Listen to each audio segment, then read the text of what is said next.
390 quilômetros de autonomia.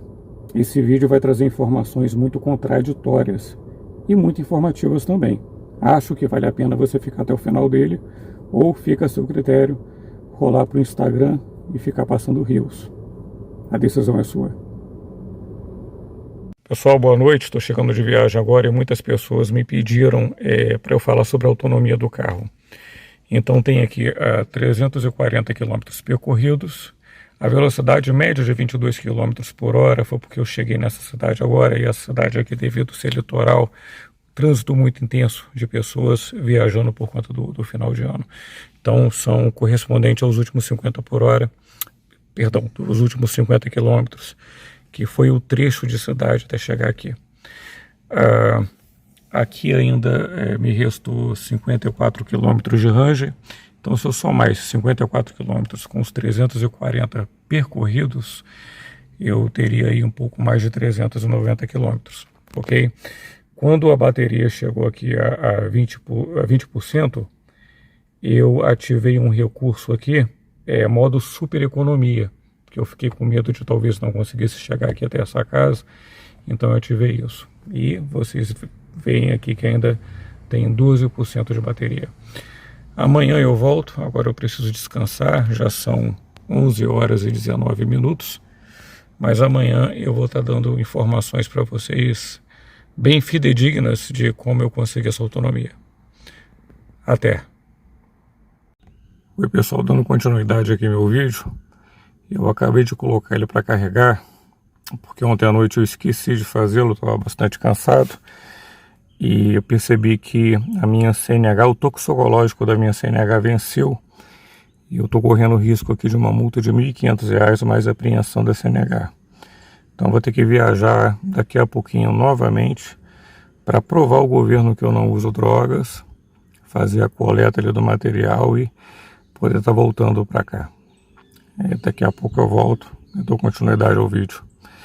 Vocês percebem aqui que o carro está agora carregando a 25,9 ampere, 205 volts de tensão.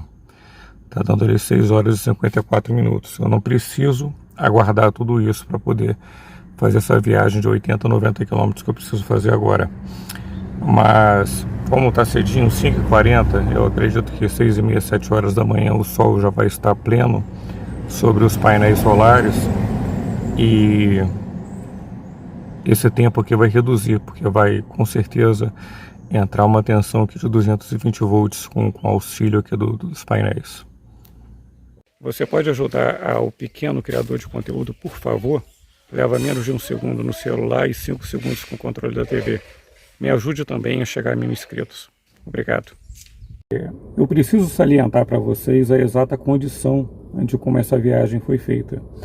Tem canais aí que eu acho uma informação um pouco superficial que fala, consegui 280 quilômetros na estrada. Mas qual estrada? Se você percorre a BR-116 no trecho sudeste, ou se você percorre a BR-040 ou a MG-111, meu amigo, a autonomia ela muda, a topografia é outra, a estrada, o rendimento é diferente. Então quando a pessoa fala que você faz 300 km na estrada, é importante dizer qual estrada. Acho que tem muita gente aqui que já percebeu isso. Tá? Então o trecho ele foi o seguinte, ele foi da capital do Rio de Janeiro até o interior do Rio de Janeiro, numa cidade chamada São João da Barra. Eu aqui já estou gravando o vídeo em outra cidade. Meu uso ele é basicamente rodoviário apenas. E essa é uma das informações relevantes que eu vou colocar aqui no vídeo para vocês. Então, ou seja, eu percorri BR-101, BR-356, basicamente a nível do mar, né? Então eu não tive elevações grandes aí que prejudicasse o rendimento do carro.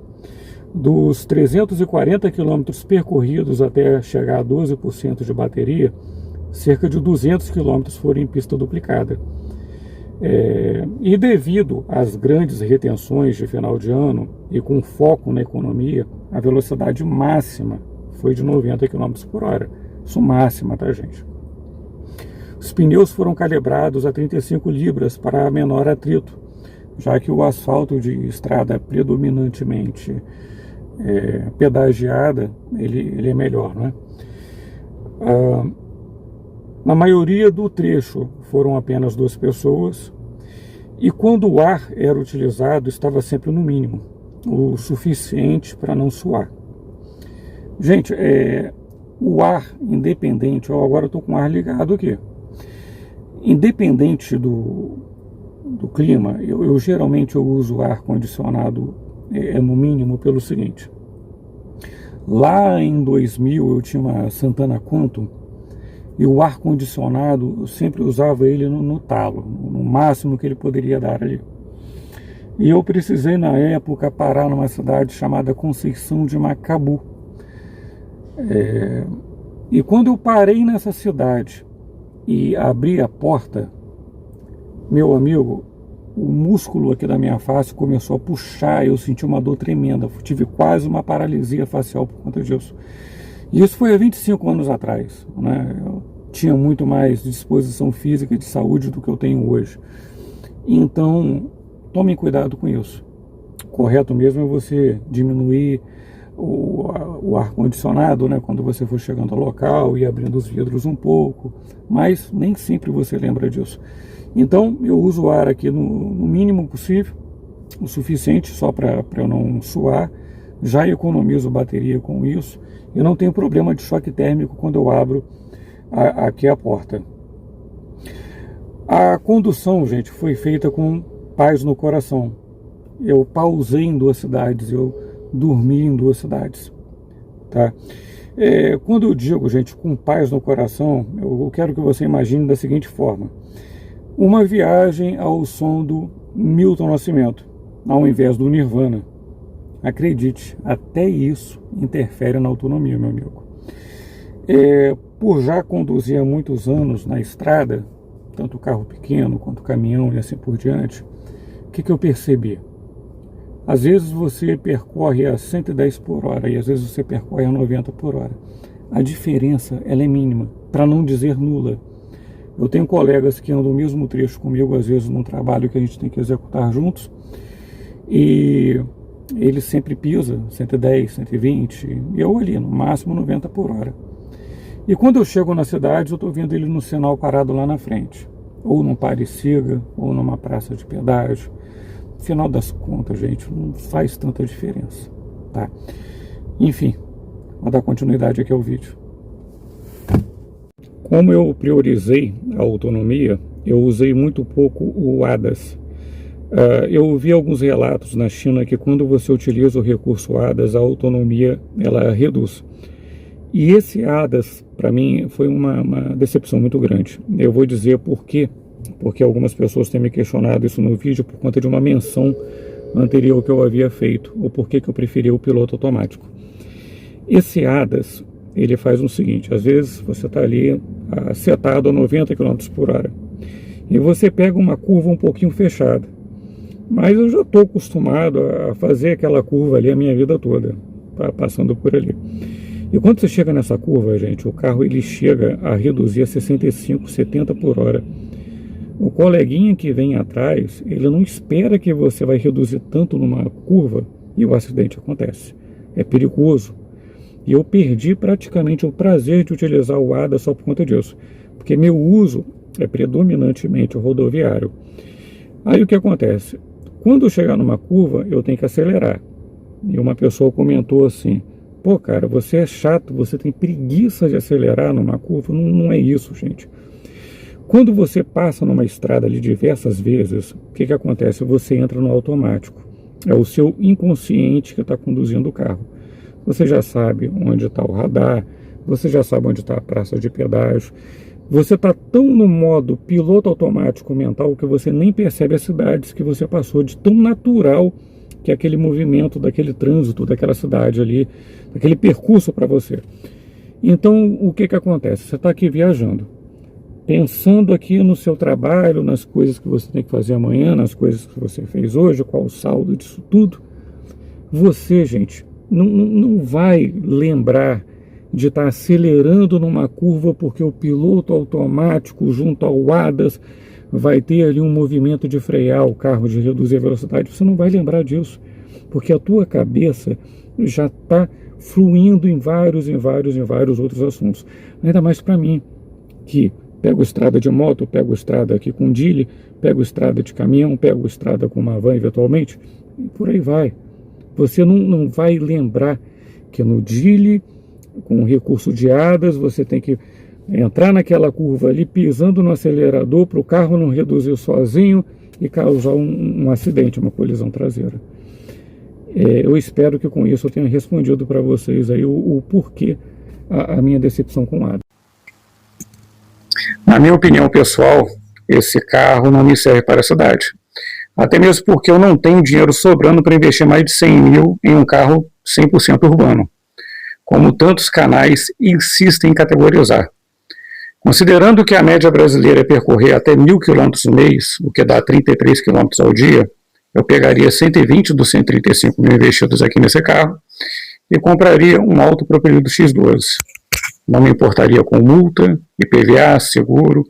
Hoje você desvia de um buraco e passa em cima de uma faixa zebrada por esse motivo e já precisa pagar R$ 880 de multa. E se eu morasse em grandes centros, que fosse perigoso trafegar com autopropelido limitado ali a 32 km por hora, eu compraria uma Honda Pop 110, que faz mais de 50 km de litro com mistura de gasolina. O dinheiro investido me daria mais de 12 mil reais por ano, o que pagaria o eventual Uber, o aluguel do móvel na Localiza e talvez até a pousada e o restaurante quando eu tivesse férias. Quanto ao tempo que preciso esperar para carregar na estrada, eu tenho que pôr na balança o tempo da minha hora trabalhada versus o tempo da recarga. Nas minhas contas é mais vantagem esperar, isso sem considerar os lugares que eu carrego de graça. Na vida do adulto trabalhador, tudo tem que ser colocado na balança. O sistema só quer que você produza. Aposentado e criança são apenas um peso. Por falar em balança, gente, eu tive que fazer um teste toxicológico. Eu paguei R$ 150 para provar na minha CNH que eu não uso drogas. Mas é sabido aí que vários caminhoneiros pagam para fraudar o teste. É comum isso. Nada mudou além do preço. E R$ 150 é dinheiro. R$ 150 com mais 10, você compra 4 pacotes de 500 gramas de café Melita, ou 4 quilos de alcatra como a minha. Meu amigo, conclusão, eu tenho a minha forma de dirigir, a estrada eu já mencionei, e eu não vou poder dizer que com você esse carro vai chegar a 390 km. Eu prefiro dizer que chega a 250. Eu quero ser poupado de qualquer reclamação posterior, caso você venha falar do meu vídeo. E não tem jeito, as pessoas vão continuar dizendo que carro elétrico não serve para fazer viagens, tá? Mesmo aqueles que mal viajam 500 quilômetros uma vez ao ano. Um grande abraço, um feliz 2026 para você. Eu espero que você colha tudo que você plantou, porque as coisas precisam ser justas. Até o próximo vídeo.